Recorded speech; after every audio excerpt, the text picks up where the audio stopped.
Hello મિત્રો, કેમ છો? આશા રાખું છું મજામાં હશો. મિત્રો, આજે આપણે બાયોલોજીકલને લગતા થોડાક પ્રશ્ન જોઈશું.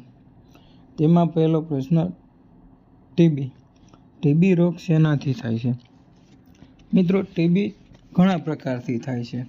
ઘણા લોકોને બોન ટીબી થતો હોય છે, ઘણાની લમ્સમાં પાણી ભરાવાથી ટીબી થતો હોય છે. લાંબા સમય સુધી ઉધરસ રહે, શરદી રહે તો બી આપણને ટીબી થવાની શક્યતા રહે છે. તો મિત્રો, ટીબી રોગ થાય છે કે નથી? તો ટીબી રોગ બેક્ટેરિયાથી થાય છે. બીજો પ્રશ્ન, ઉટાયુ રોગ શેનાથી થાય છે? સાંભળજો મિત્રો, ઉટાયુ રોગ શેનાથી થાય છે? તો મિત્રો, ઉટાયુ રોગ પણ બેક્ટેરિયાથી થતો જ રોગ છે એક. હા મિત્રો, ઉટાયુ રોગ પણ બેક્ટેરિયાથી જ થાય છે. તે પછીનો પ્રશ્ન, ડિપ્થેરિયા રોગનો કારકનું નામ જણાવો. મિત્રો, આ પ્રશ્ન સરખી રીતે સમજજો. ડિપ્થેરિયા રોગના કારકનું નામ કીધું છે આપણને. તેનો જવાબ શું આવશે? C diphtheria. ચોથો પ્રશ્ન, ન્યુમોનિયા કયા તંત્રને અસર કરતો રોગ છે? મિત્રો, આ સવાલ સમજ્યા તમે?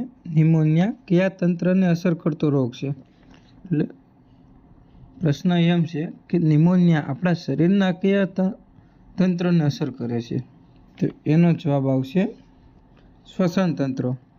ન્યુમોનિયા શ્વસન તંત્રને લગતો રોગ છે. તે પછીનો પ્રશ્ન, રૂબેલા રોગ શેનાથી થાય છે? રૂબેલા રોગ કેનાથી થાય છે?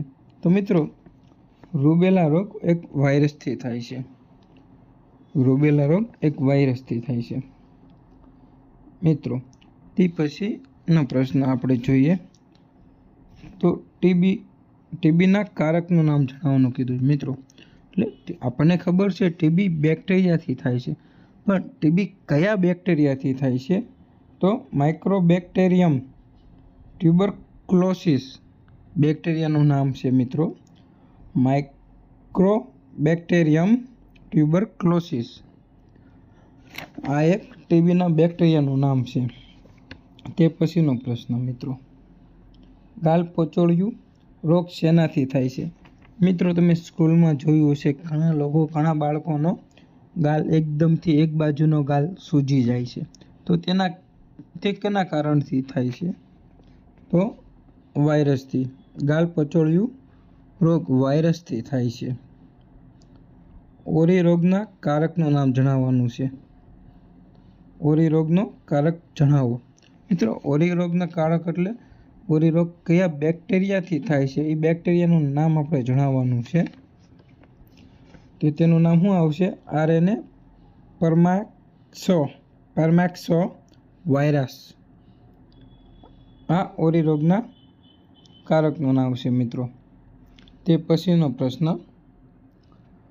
શીતળા રોગ કયા વાયરસથી થાય છે? સાંભળજો મિત્રો, શીતળા રોગ કયા વાયરસથી થાય છે? તો મિત્રોનો જવાબ આવશે વેરીઓલા નામનો એક વાયરસ છે.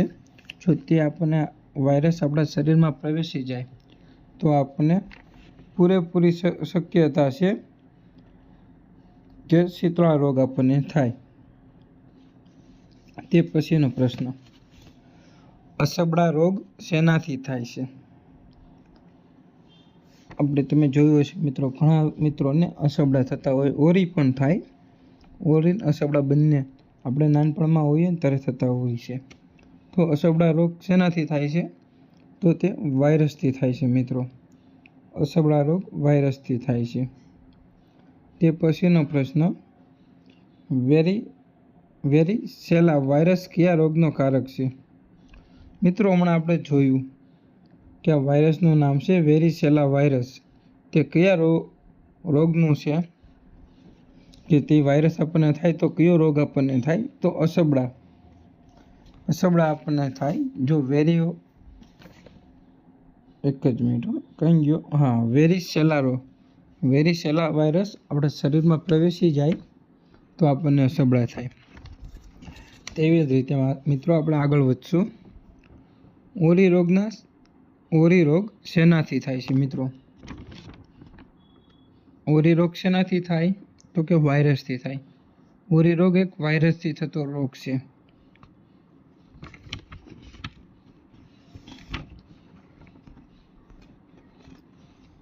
તે પછીનો પ્રશ્ન, પોલિયો રોગ શેનાથી થાય છે?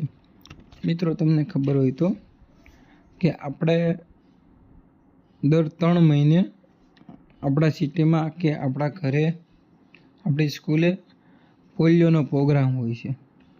પોલિયો પીવડાવવા આવે. તો પોલિયો એક રોગ છે. તે તેનાથી શેનાથી થાય? વાયરસથી થાય. અને પોલિયો રોગ આપણને થાય તો મિત્રો તમને ખબર છે શું થાય? જો મિત્રો તમને ખબર હોય કે પોલિયો રોગથી શું થાય તો એનો જવાબ તમારે કમેન્ટમાં આપવાનો છે. બરોબર છે? ખાસ કરીને મિત્રો તમે કમેન્ટ કરીને કહેવાનું છે મને તો કે પોલિયો રોગ થાય સબસ્ક્રાઇબ કરી લો અને બેલ આઇકોન દબાવી દો. મિત્રો તમને જણાવી દઉં, આપણો નવો વિડિયો આવે તો તમને ખ્યાલ બંને પગે અપંગ થઈ જઈએ કે એક પગે થઈ જઈએ. ટૂંકમાં આપણને પોલિયો રોગ થાય તો આપણે અપંગ થઈ જઈએ, આપણે ચાલી ન શકીએ, આપણા નીચેના પગ ખોટા પડી જાય. તે પછીનો સવાલ,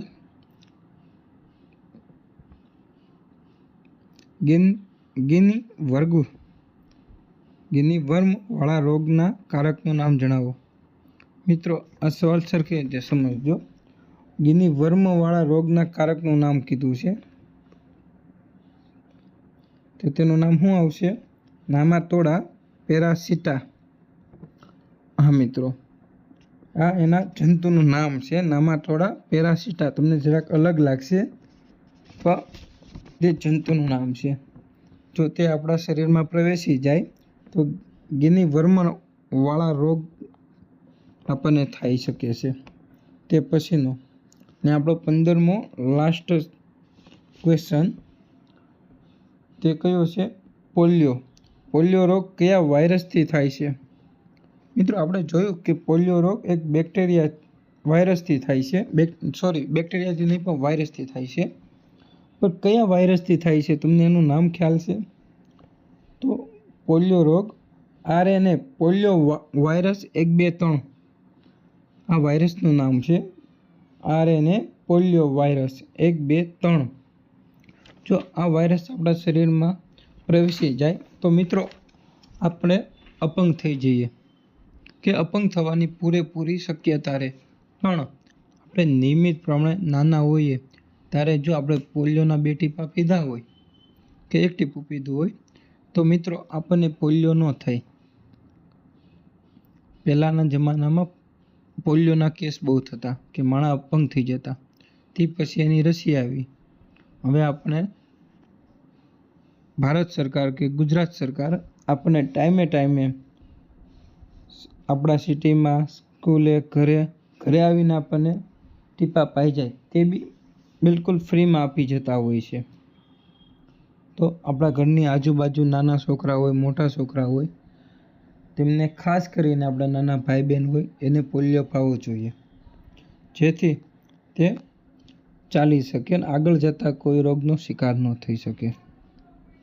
તો મિત્રો આપણા આ પહેલા વિડીયો તમને કેવો લાગ્યો તેની વિશે તમારે કોમેન્ટમાં જણાવવાનું છે.